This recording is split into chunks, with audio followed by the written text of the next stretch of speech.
Hello, quilty friends. Well, welcome to the 2025 Beginner Quilt Block Sampler. I'm so happy that you decided to join along. And I know many of you have not quilted before.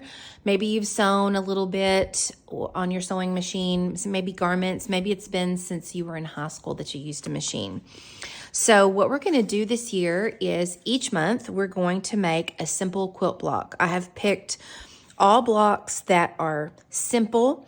The last couple here, I would say there's a little bit more to them, but I have chosen to use methods, excuse me, that are good for beginners. So you should not feel stress. We're going to go slow where you have 4 weeks to make each block.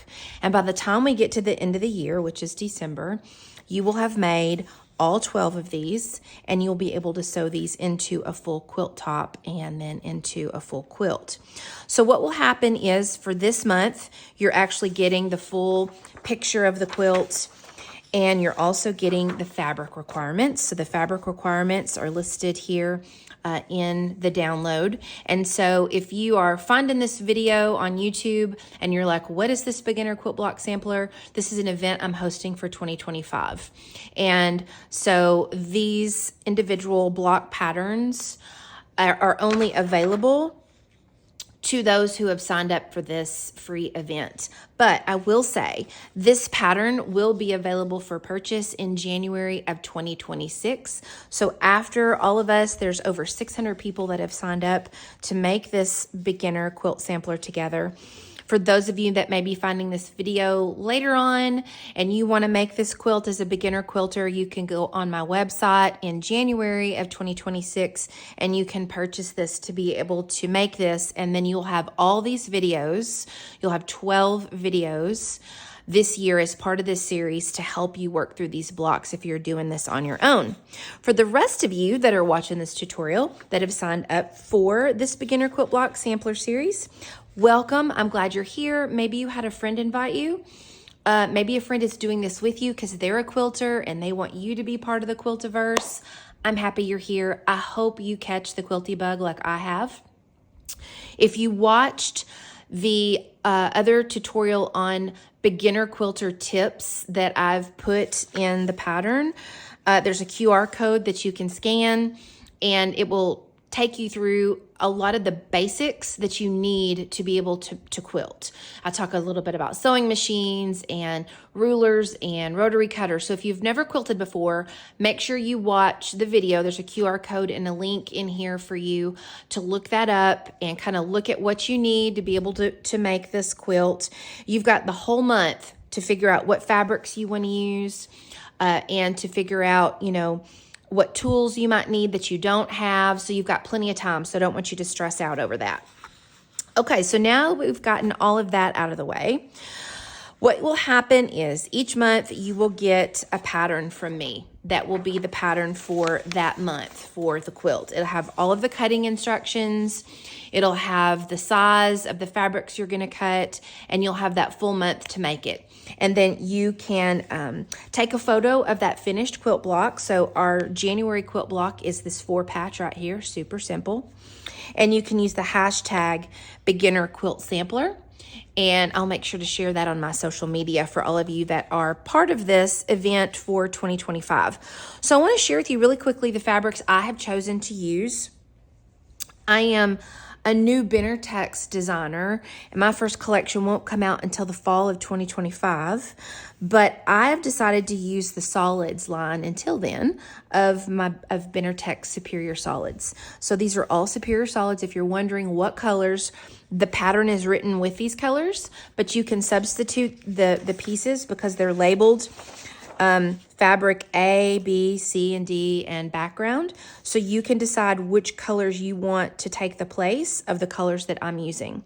If you would like to use these exact same colors, I was told by Benartex that Hancock's of Paducah in Paducah, Kentucky actually has their Superior Solids line. You can order online if you're wanting the exact colors I have.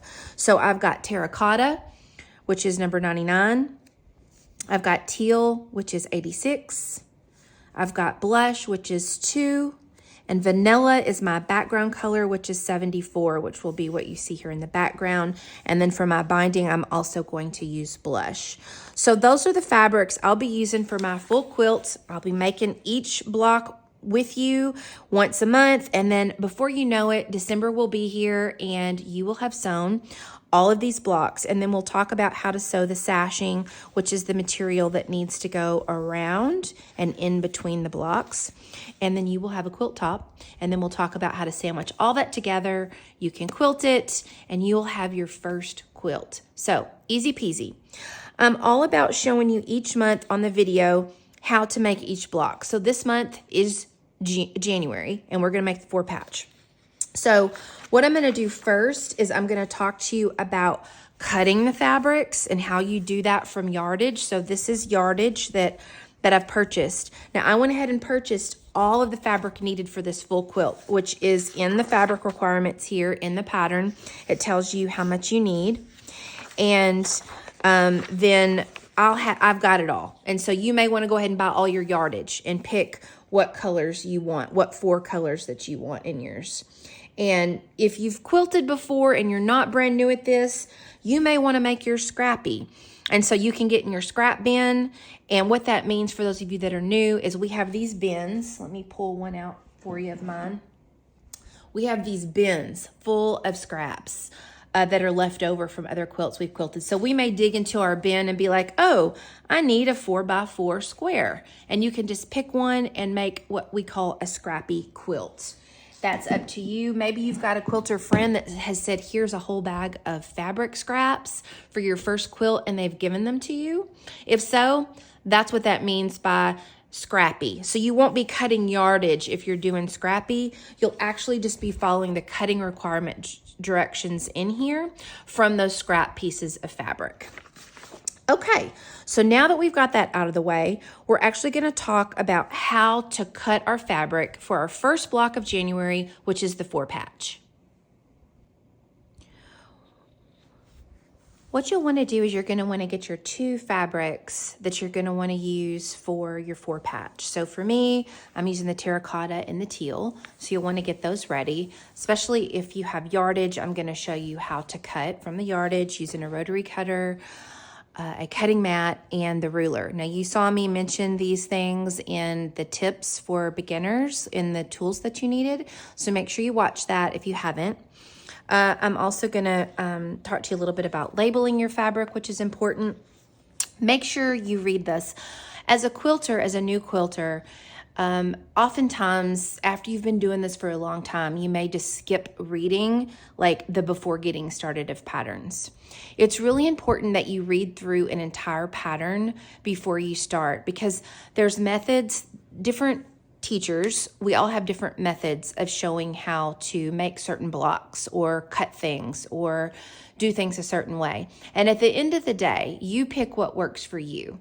I always say, take what works and leave the rest. However, sometimes there are important things mentioned in the front part of a pattern that if you don't follow, things may not work out for you or line up correctly, or there could be problems that you have later on in the quilt. So always read them, at least so you know. So for example, I mentioned on here for those of you that are new quilters, there's no need to pre-wash. This is quality cotton fabric. Now, in the beginner tip tutorial, I talked to you about big box fabric, and that may be what you're using, and that is totally fine. You may even have gotten cotton shirts from the thrift store and you've cut them up and you're going to use that for scraps to make this. Totally fine. Those things you definitely would want to wash. A lot of people will want to wash their fabrics because they're afraid that they'll bleed. You absolutely can do that. I'm just letting you know, for this quality kind of fabric, this is the Benartex Superior Solids and other lines, washing is not required for 100% cotton fabric. If that just makes you feel better, you absolutely can. Just know you're going to have to iron it all after you wash it because there will be wrinkles in it, and it's not going to be as crisp. But I do mention that in here, it's not required. A lot of people way back in the day did wash their fabrics, more so because a lot of the dyes and the quality of the fabric sometimes would bleed. That can still happen on occasion, again, depending on the quality of the fabric. So I did want to mention that to you. I also mentioned a few rulers that are helpful for you to use. You don't have to, but I do mention there's a 4x4 ruler, a block lock ruler, and a stripology ruler. You don't have to get any of those. If you want to Google them and look them up, I link all of it for you in the description box of what I talk about today for this block, but you do not have to buy those things. I talked to you about your seam allowance and what that needs to be. So that just means basically if you are using a 1/4 inch seam or a scant, which means it's going to be like a 1/4 inch basically. I'll show you when we actually get to the sewing machine and start sewing. And so make sure you read all of this and even look at the abbreviations to let you know what the abbreviations are so that when you read the instructions, they make sense to you. Now, I'm going to walk you through each block every month. I'm going to use very simple layman's terms. So for those of you that are quilters that have been doing this for a long time, you, I know, may want to just kind of skip over some of the things that are super easy for you. You may just be making this quilt because you're supporting your friend, or you just may be making it because you want an easy quilt sampler. You've been doing this a long time, and you don't have to do it the way that I'm doing it if you've got a lot of experience in this. So I did want to mention that to you before we get started. Now, what you're going to do is you're going to look here on your pattern. So on your, where it says January 4 patch, which is right here. And you'll want to get your 2 fabrics that we're going to be using. So if you notice on the chart, it says we're not using fabric C and fabric D. That's not needed for this block because this block only has these 2 colors right here. All right. So for the first one, we're going to look at my fabric A, which is this teal. It may be a different color for you. And if you look at the instructions, it's telling you you're going to label one A and you're going to label the other color B. So what you're going to probably want to do is get you some fabric, get you some Post-it notes or pieces of paper with a pen, and you're going to want to write on there letter A and letter B. And there will be more letters throughout the different blocks that we make. These are my Seam Sew Me Jumbo alphabet clips, and I also have them in numbers. Not required to buy. I invented these and developed them and have these manufactured because I got tired of using Post-it notes and then putting a pin on it to label it because I would get poked or they would fall off or whatever. You do whatever works for you. As a beginner, you definitely do not need these, but they are on my website if you decide that you want them. And it's the full alphabet, and they will clip onto your stacks of fabric after you cut them.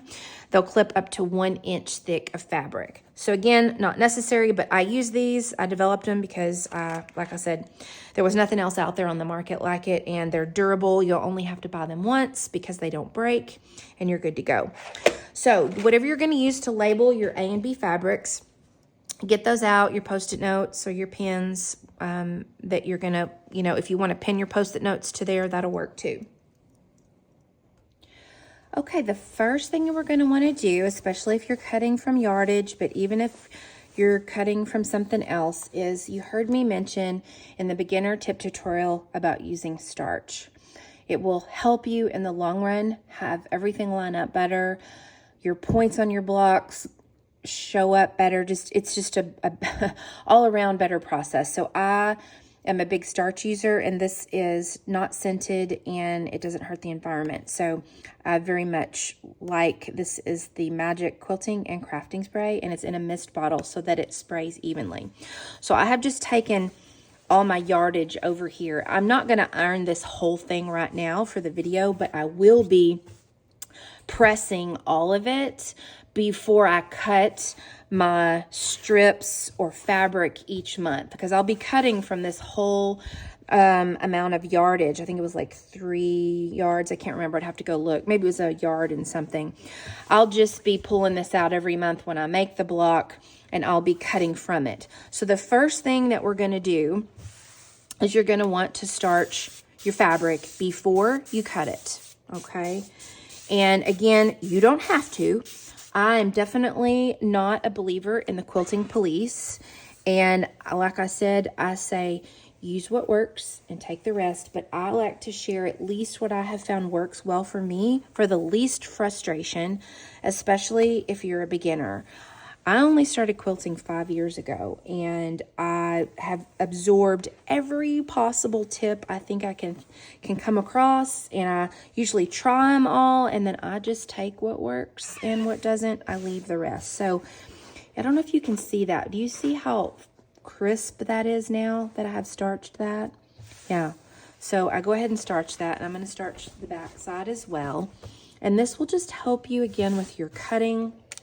When you cut, that things just don't warp and stretch on you as easily. So I'm just going to iron just a bit because I'm only going to cut enough for us to do the 4 patch today. Now I am using an Aliso iron. If you didn't watch my beginner tip series, I talk about this iron, but use whatever iron you have. I do have water in mine. I use steam. Some people don't like to use steam. Completely up to you what you prefer. But this iron raises up and down, and it's kind of got a safety feature to it. So nice hot iron. You'll have it on high, starch, and you feel it's nice and crisp here.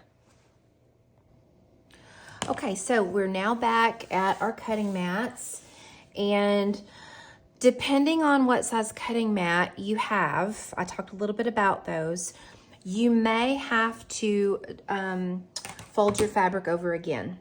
So this is cut, the width of fabric is approximately 42 inches from here when you open it up all the way to the other side.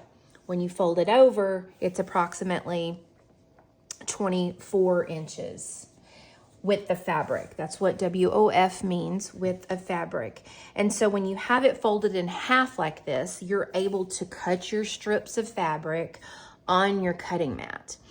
If you've got a really small one for some reason, you can double this over again like this to be able to cut your strips. However, sometimes you'll have a little bit of a bow right here where this is folded over. When you cut and you open this up, there might be a slight little curve to it. So I just want to let you know, I don't suggest that. I really suggest you get a mat that's big enough to be able to do this, where it's at least 24 by 18.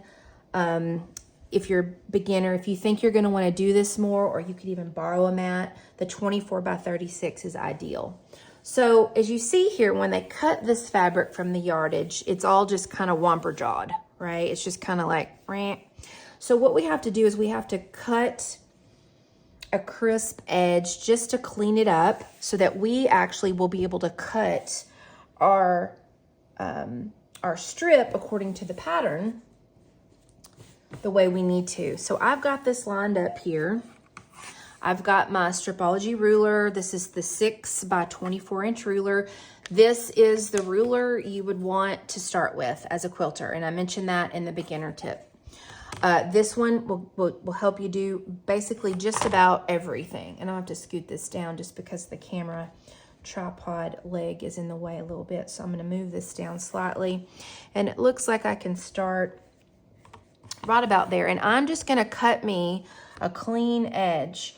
And what that means is right now up here, if you can see, it says there's the 10-inch mark. That's about as close as I can get to a straight, clean line. So I'll line the top of my ruler up at the 10, and then down here at the bottom will also be on the 10 down here. So the numbers are the same at the top as the bottom so that you can line them up perfectly up at the top and at the bottom.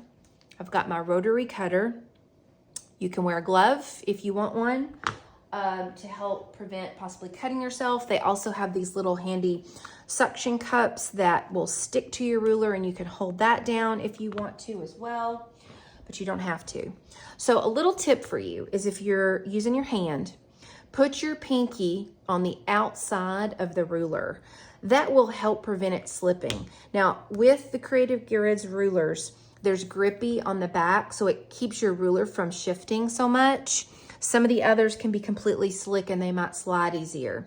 So you're going to have a firm amount of pressure with your fingertips on the ruler. And if you keep your pinky on the edge, it kind of keeps it from slipping that way, especially if you don't have grippy. I do, so that doesn't happen as often. But you'll want to make sure your fingers are out of the way. Don't have your fingers over here and start to cut. You'll end up at the ER. I know I've had that happen to friends of mine. And just pay attention what you're doing. And always measure twice and cut once. Now, right now it doesn't really matter because we're just getting a straight edge, but whenever I cut here in a minute, our official strip for this block, we definitely want to pay attention. So I've just cut that raw edge off. I'm going to throw that away. Now, when you cut, it's best to use your ruler measurements and not the measurements on the mat.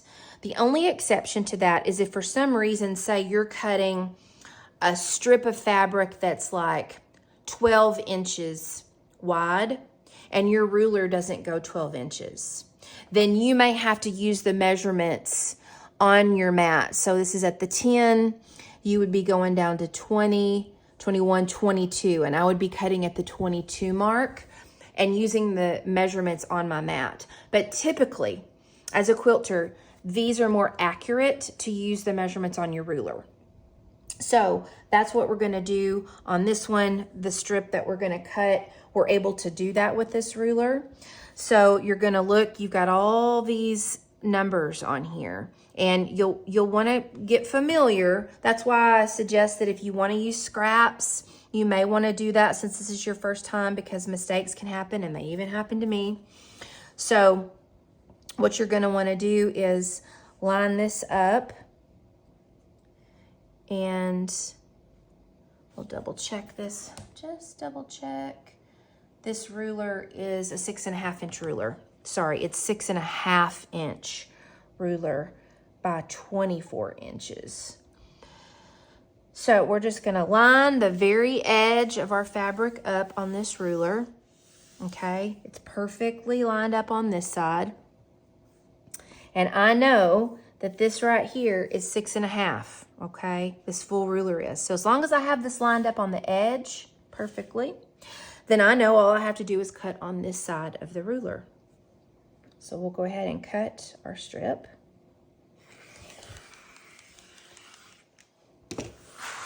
And this will be what's needed for your first block.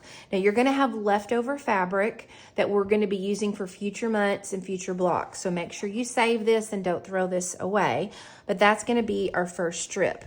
Now I'm gonna get, this is my fabric A, and I'll just leave this right here for right now. I'm gonna go get my other color, my B color fabrics, and I'm gonna go press that, and then I'm gonna cut that strip, which is what we'll need for the other part of our 4-patch. Okay, so I have my B fabric pressed again. I'm gonna do the same thing. I'm gonna try to get the most narrow part, which is down here at the bottom, and I'm just gonna make a clean cut. This is just to get a clean edge so that we can make our cut for this strip, for this block. So again, just double checking, making sure this is a straight line. Now it's clean. Now I want to show you something. If for some reason you don't have the 6.5 by 24 inch ruler, maybe you have a narrower one. Okay, maybe you have this one. This is 3.5 by 24 inches. I use both of these a lot. Well, that means you can't cut a 6.5 inch strip just using this ruler. You're gonna have to use your mat. So what that means is, I'm gonna move this over so you can see. We'll move this down a bit. What that means is you can start anywhere on the cutting mat to cut your 6.5 inch strip, but it can be a little confusing to start. If I started here on the 12 inch line and had to count over 6.5 inches, it could get a little confusing. So as a beginner, I suggest you go ahead and bring it on down to the 0. This is only if you don't have the 6.5 inch by 24 inch ruler. Maybe this is what you've got to work with, and you're gonna have to use your cutting mat to measure. You totally can do that. What you would have done is you would have made your clean cut right here off of that end and you would just be ready to go, but I've had to move it. So I'm gonna have to get it lined up on here to make sure that that is right. Perfect on the line. And then you're gonna want to count over. So let me move the camera slightly.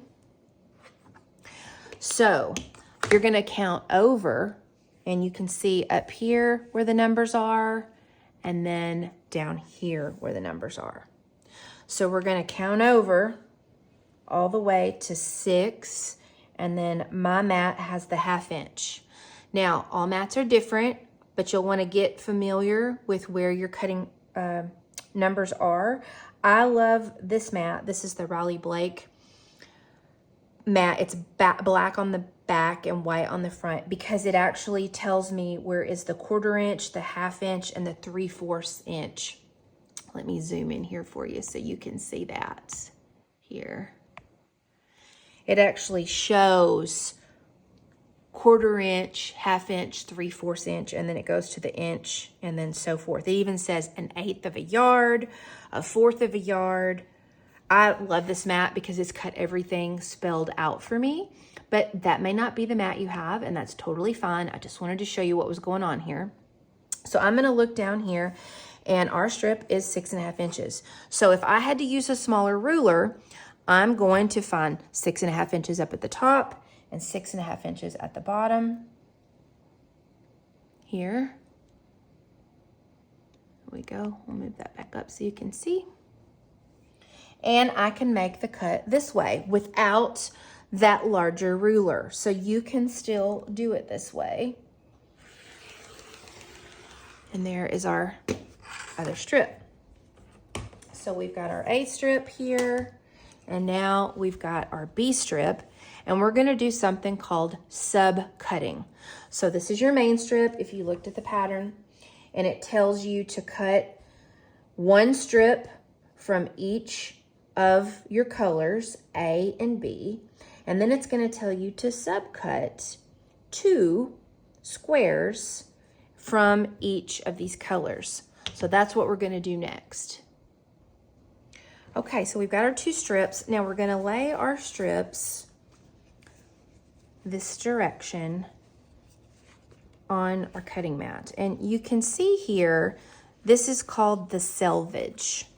These little ends here, sometimes they'll actually be, here's a piece. It's got writing on the end of it. This is the selvage. We're gonna cut that off, and that's usually what you do in most cases. Now, when I look at this, this strip is lined up perfectly, and this one is not. So I'm gonna go ahead and line that up so I don't waste fabric. And to cut your selvage off, you're just gonna wanna make sure, sometimes there's little holes right here, which was part of the manufacturing process. You're just going to want to move that a little bit over so you can cut that off, okay? I just find a line on my mat to line it up to be able to cut that off. So I'm just going to start here at the 0. And this is just me cutting off the selvage because we don't want to sew with these loose ends on here like this. So I'm just going to clean that up again. These are going to be thrown away. All right, I'm gonna go back to the other ruler, which again, this is really my favorite size. And now it tells us to cut 2 6.5 inch squares out of each color. Well, remember this is doubled up. So there's gonna be 2 of the A, and here's gonna be 2 of the B by keeping it folded like this. So we don't really need to use the mat. We can just use the edge of our ruler here because this is a 6.5 inch ruler. We'll line it up perfectly on this end, and we're going to do what is called a subcut. So it's the second cut.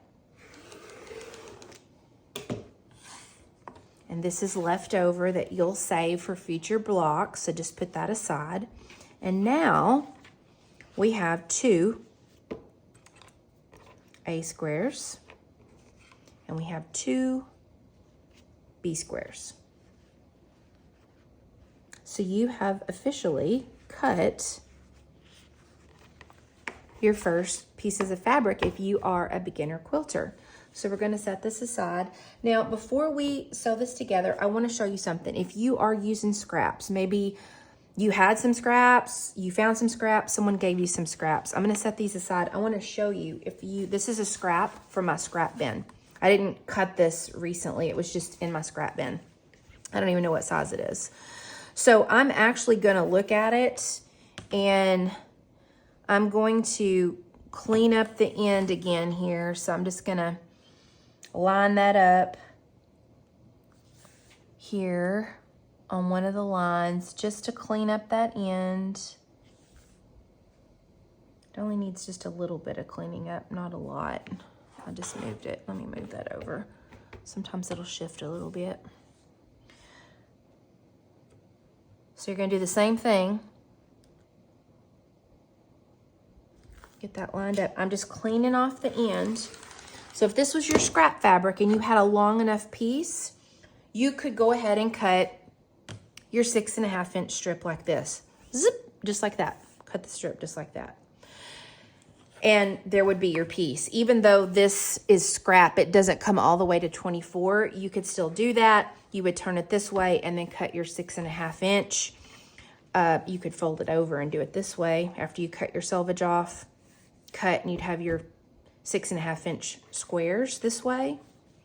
Or let me get another piece of scrap fabric and show you. Now here is a scrap piece of fabric. You can see I have cut into it.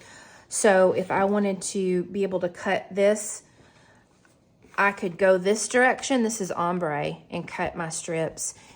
Or I could start this direction and I could cut a 6.5 inch strip and then subcut 2 out of that. So if you're not cutting from yardage, you're still going to cut the same way. It's just keep in mind, these are not going to be perfect pieces. You're still looking for a 6.5 inch square, and you're going to need ultimately a total of 4 of those. So just briefly, I wanted to mention if you're using scraps, you're going to basically cut it the same way. Okay, so now we have our squares. And if you follow along, we're on the directions there. The first thing you're going to do, it says, is lay 1 B square on top of an A square. So the teal is my A. I can get them apart here.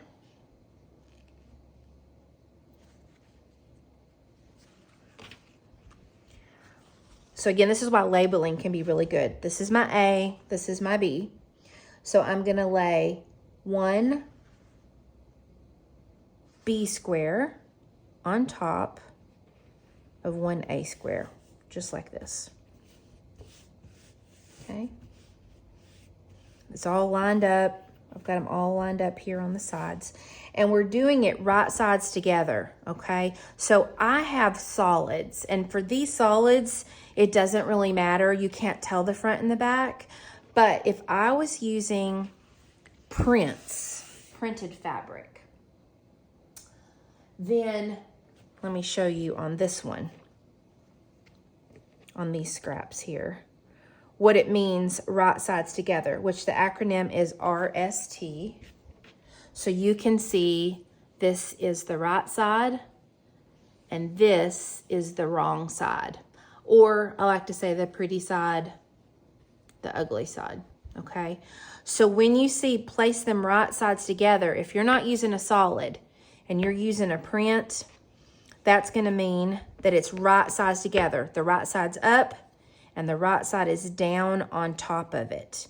Because when we stitch a 1/4 inch right here on our sewing machine, this is ultimately gonna open up like this, and you want your right sides of your fabric showing.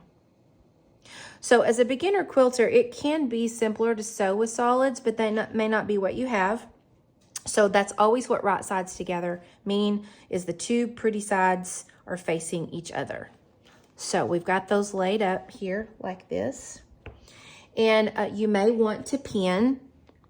Some people that have been doing it for a while don't, but it can keep your fabric lined up. So I'll just put a pin in it to kind of keep everything in place and from shifting when I go to the sewing machine. So now let's go to the sewing machine and I'm going to show you how to sew these two pieces together.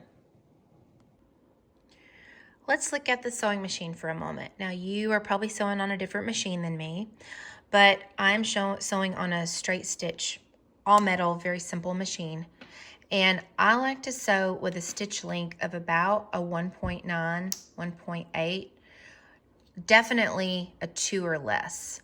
It just helps the closer your stitches are together for your seams in here. It keeps them from actually busting open after years and years of wear, is to be able to have a short stitch length. So I always suggest 2 or less, and I actually like to do about a 1.8 or a 1.9. So you may have an electric dial, you may have it computerized. Mine's just a manual one. I have a cutting button, a needle up and a needle down. I'm using an ivory colored thread on mine, and my tension is already set. Now, when you think about tension, read your direction manual with your machine to learn how that works for your machine, but it basically means so that the thread that's going to be at the top, and then there's a bobbin underneath that has thread, that when the stitching happens, you don't have too much thread showing on the top or too much thread sewing on the bottom. So make sure that you test that out first on maybe a scrap piece of fabric. And if you need to understand your machine more, make sure you watch some tutorials. Now I have this added laser that I added to my machine so I can see where the 1/4 inch line is. So for me, it says 1/4 right here. That line right there is 1/4. Our fabric is going to be butted up against that. And for me, in my eyes, my laser actually shows me, I have to sometimes kind of adjust it if I accidentally bump it. There we go. My laser shows me a straight line the whole way down. Now I also have, this is called Cluck Cluck Sew diagonal seam tape. If you don't have a laser or you don't have good markings on your machine to get your 1/4 inch, look up some tutorials on how to get a 1/4 inch. Sometimes your foot is a 1/4 inch, sometimes it's on your plate, but I'm not doing a tutorial on finding a perfect 1/4 inch. You can search for that on YouTube if you're not sure what that means. But then also the Cluck Cluck Sew diagonal seam tape, you actually can use that to where if you've got this tape that goes all the way up to here, it'll show you where your 1/4 inch is. So this is the 1/4 inch line. The red line is where the needle goes. All right. So I wanted to show that to you first. Okay, we are ready now to stitch. So you're going to, I have a knee lift, so it's a little lever over here where I can lift my presser foot up and down without having to lift it up here, but there is a lever back here to lift up to do that. So I actually can use my knee lift, which I'm a fan of. You're gonna line the edge of your fabric up with that 1/4 inch line that goes all the way down, which again, you probably don't have a laser on your machine unless you bought a new one. You're just gonna want to make sure that you use your measurements on your plate for the 1/4 inch. I'm gonna put my needle down. Would help if I turn my machine on. And you don't have to backstitch at all if you don't want to. Backstitching, if you have a shorter stitch length like I do, it doesn't come unwound as easily. So we're just gonna stitch a 1/4 inch all the way down.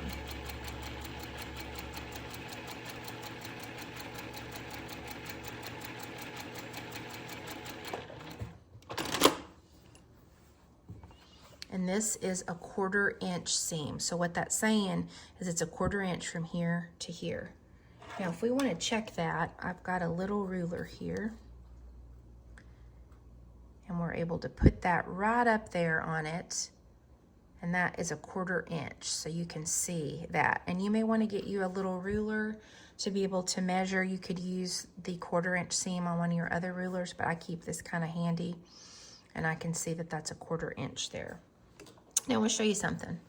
So my fabric shifted slightly. Even though I had it pinned, it's not perfectly lined up there. it's okay, because when we sew these blocks together, we're always going to be stitching at 1/4 inch. So it's going to actually hide that. You're not going to see that it wasn't 100% perfect. So I wanted you to be able to know that. So that is our first set for our unit. And I'm going to just set this one aside, and we're going to go ahead and sew our second one. And it's the same thing. You're going to lay 1 B square. So my B square is the terracotta on top of the teal. Lay those on each top of each other. And pin. It can help those stay in place.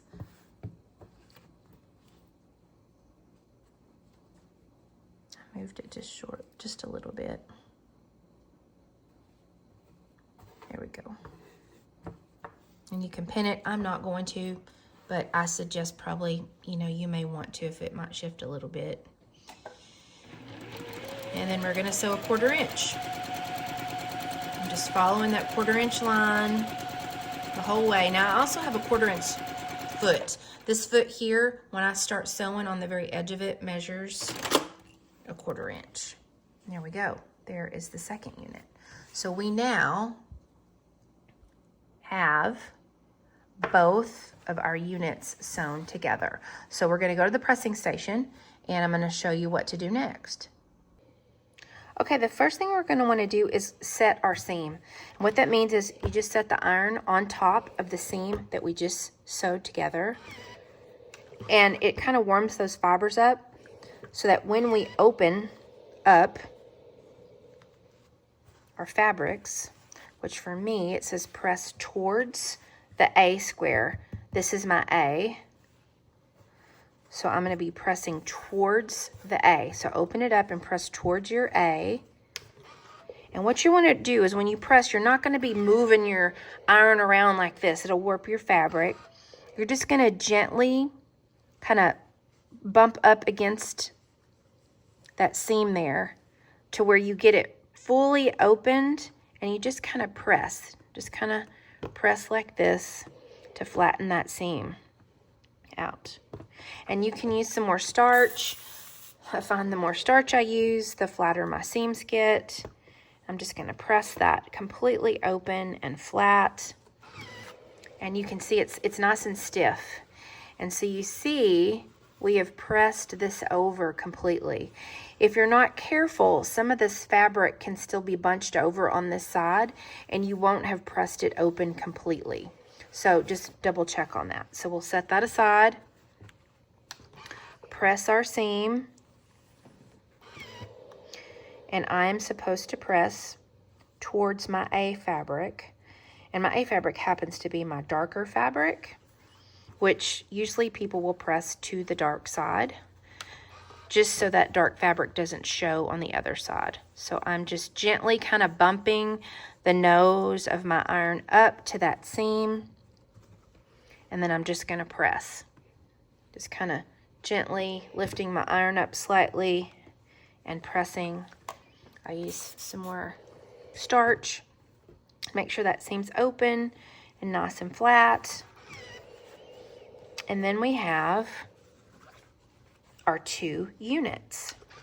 So now it tells us that we need to rotate them. So we're going from this to this. Just look at your graphic there.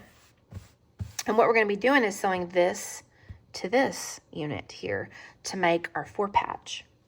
And so what we'll do is we're going to lay this unit. So you can see you've got your mine is the terracotta. So pick whatever color you want to be where. You can decide. You may want yours to be the other direction. But you just want them to be diagonal across from each other. You're going to lay them right sides together. So these are right sides. The wrong side is this, because you can see that the ugly seam there on the back. So right sides together, pretty sides together, and you're going to lay them on top of each other. Now, what we're trying to do here is we're going to nest our seams. And you might hear people in the future say we're going to bump them up to each other where it's like they're kissing. they nestle. This is called nesting your seams, where those two seams kind of lock and bump right up to each other. Once they're there, then you're going to want to pin that in place. Line it all up and pin that in place. The reason for that is because if you don't, if you go to sew what we're going to do next, our 1/4 inch seam all the way down, this fabric shifts, your seams won't match up, and then your material, your fabric, sorry, will be off a little bit whenever we open this up. So make sure you turn it right sides together, make your seam there, nest, your seams nest, bunch up and kiss, and then we're going to take this to the machine and sew another 1/4 inch. So here we are back at the sewing machine.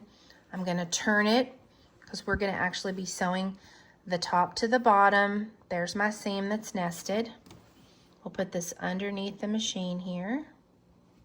Put my needle down, and I'm going to sew a 1/4 inch again. So following that 1/4 inch line, I've got it pinned so that that seam stays together neatly. And then when I get up to the pin, this can be quite controversial, I don't sew over pins because I've had my needle break before doing that, and I've seen some people where the needle's broken and it's flown out in front of their face. So I don't suggest sewing over pins. So at this point, I just slide mine out and keep sewing. And just use your little fingers there just to kind of keep it lined up.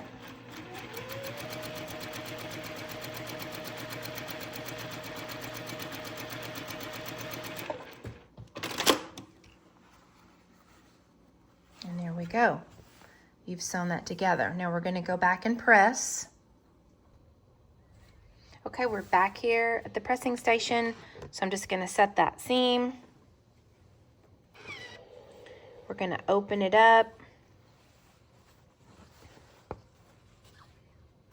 And then press towards the bottom. So I just kind of gently use my finger just to kind of make sure there's no extra fabric bunched up under that seam. Make sure we press really well.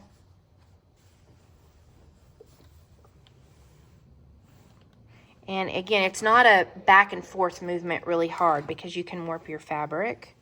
But you see, because we pinned this seam right here, do you see how that lines up perfectly? Now, I'm not all about perfection, but I do like when those meet.